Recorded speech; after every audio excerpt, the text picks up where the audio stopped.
Assalamualaikum warahmatullahi wabarakatuh.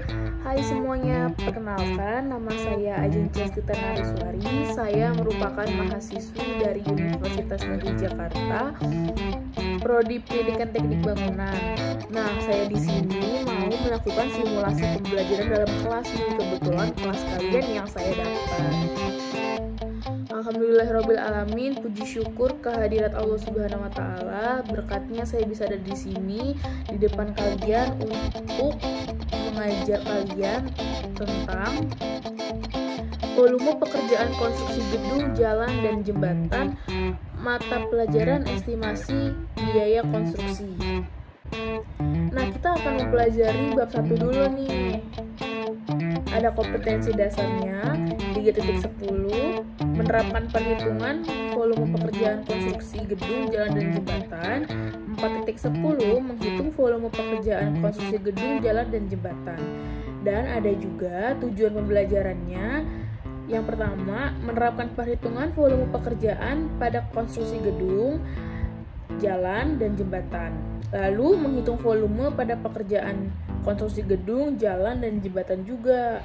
Yang terakhir ada membuat volume pekerjaan atau bill of quantity pada konstruksi gedung, jalan dan jembatan. Nah, teman-teman tahu nggak sih, volume pekerjaan itu bertujuan untuk menghitung kebutuhan material, tenaga kerja, dan harga pada setiap pekerjaan konstruksi. Cara perhitungan yang dilakukan di setiap pekerjaan beda-beda, tergantung bentuk dan jenis pekerjaannya. Tetapi, rumus dasar yang digunakan tetap sama, yaitu menggunakan rumus matematika. Nah, siapa nih yang benci matematika? Nggak boleh ya. Untuk mempermudah perhitungan volume pekerjaan, kita harus mengacu pada soft drawing. Selain itu, kita harus mampu mengidentifikasi satuan pekerjaan, yaitu M1, M2, dan M3. Satuan M1 digunakan untuk pekerjaan yang memiliki ukuran satu dimensi. Satuan ini diperoleh dari perhitungan dimensi panjang aja, lebar aja, tinggi aja, atau keliling. Satuan M kuadrat digunakan untuk satuan luas. Satuan luas ini dihasilkannya dari perkalian antara dua dimensi satuan, yaitu panjang kali lebar, panjang kali tinggi, atau lebar kali tinggi, tergantung posisi pekerjaan kalian nanti. Nah, satuan M3 ini atau M kubik digunakan untuk satuan 3 dimensi, yaitu dari hasil perkalian panjang kali lebar kali tinggi. Selain satuan M1, M2, M3, ada juga satuan pekerjaan yang dihitung dengan satuan buah, unit, dan set, yang terdiri dari rangkaian material yang sudah menjadi satu kesatuan. Nah, ada poin A, yaitu perhitungan volume pekerjaan konstruksi gedung. Untuk menghasilkan perhitungan volume pekerjaan konstruksi gedung ini yang terinci dan tepat, tahu nggak apa? Perlu mengidentifikasi seluruh pekerjaan konstruksi gedung dan mengelompokkan sub-sub pekerjaan ke dalam satu kelompok pekerjaan yang sejenis. Nah, yang pertama ada pekerjaan awal atau persiapan. Nah, persiapan itu apa sih? Persiapan itu pekerjaan pertama kali sebelum mulai pekerjaan utama. Yang pertama ada pembersihan lahan. Lahan yang akan dibangun harus dalam keadaan bersih dari akar pohon, rumput, dan semua hal yang mengganggu pekerjaan. Jadi harus benar-benar bersih, steril ya. Volume pembersihan lahan dihitung dengan satuan M kuadrat. Nah, ini rumusnya. Ada V sama dengan P kali L. V sama dengan P kali L ini, V-nya itu adalah volume pembersihan lahan, P-nya ada panjang lahan, L-nya ada lebar lahan. Lalu yang kedua ada pengukuran lahan. Volume pengukuran tersebut dihitung dengan satuan lumsum. Perhitungan lumsum adalah perhitungan pekerjaan yang diperkirakan. Jadi estimasi dengan mata pelajaran kita estimasi biaya konstruksi ini berhubungan dengan estimasi. Nah, contohnya ini pekerjaan pengukuran diperkirakan dapat dikerjakan 2 hari dengan 2 tukang. maka perhitungannya adalah mengalihkan jumlah tukang dengan jumlah hari dan upah tukang per hari. Nah, misalnya nih, jika upah tukang per hari itu 75.000, maka biaya pekerjaan tersebut itu 75.000 dikali 2 berapa? Betul, 300.000. Nah, yang ketiga nih, ada pekerjaan bow plank. Bow plank ini digunakan untuk membantu menentukan AS atau letak titik dari bangunan. Volume pemasangan bow plank dihitung dengan satuan M1 dengan rumus V sama dengan buka kurung P ditambah 2 tutup kurung ditambah buka kurung lagi L tambah 2 tutup kurung dulu baru dikali 2.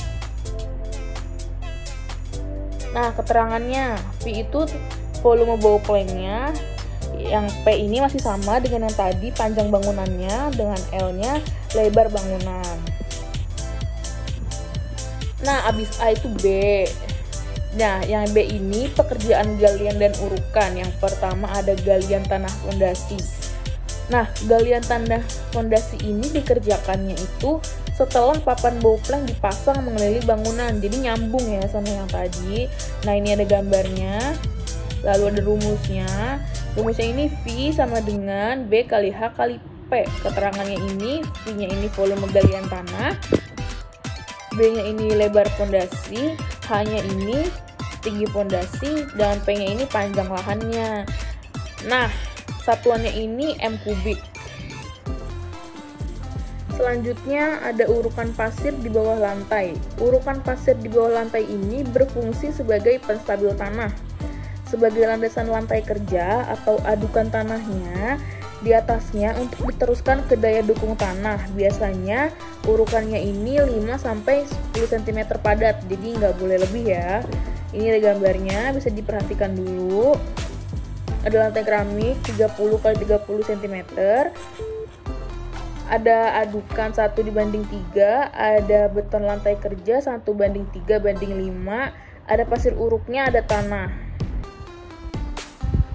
Nah, jika kalian sudah memperhatikan gambar 1.2 ini, detail potongan lantai tebal ukuran pasir setinggi 5 cm ini, ada rumus V sama dengan H dikali L dikali P, atau V sama dengan H kali L.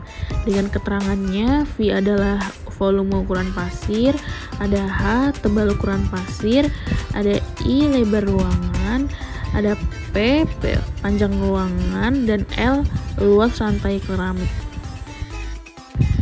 Nah, ini ada soal dari saya, silakan kalian kerjakan. Bila ada pertanyaan bisa ditulis di kolom komentar aja. Nanti dikumpulinnya lewat email saya, nanti saya tulis di kolom deskripsinya.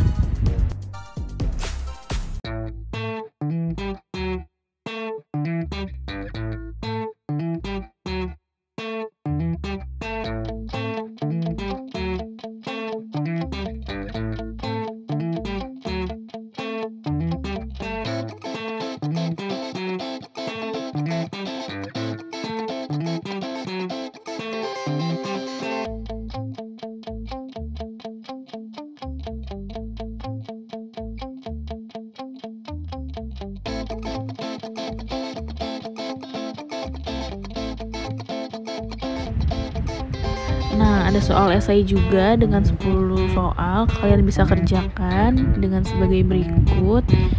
Mohon dikerjakan dengan benar.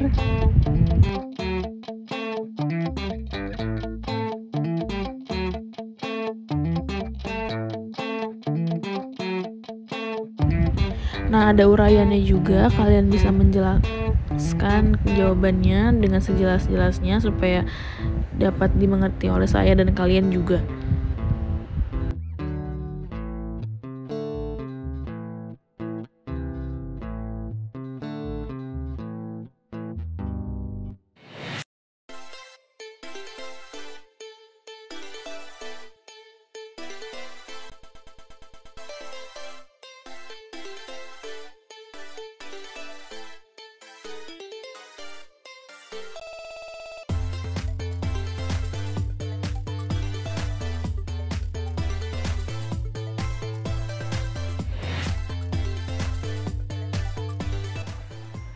Nah, sekian simulasi pembelajaran yang dapat saya sampaikan pada kalian. Kurang lebihnya mohon maaf.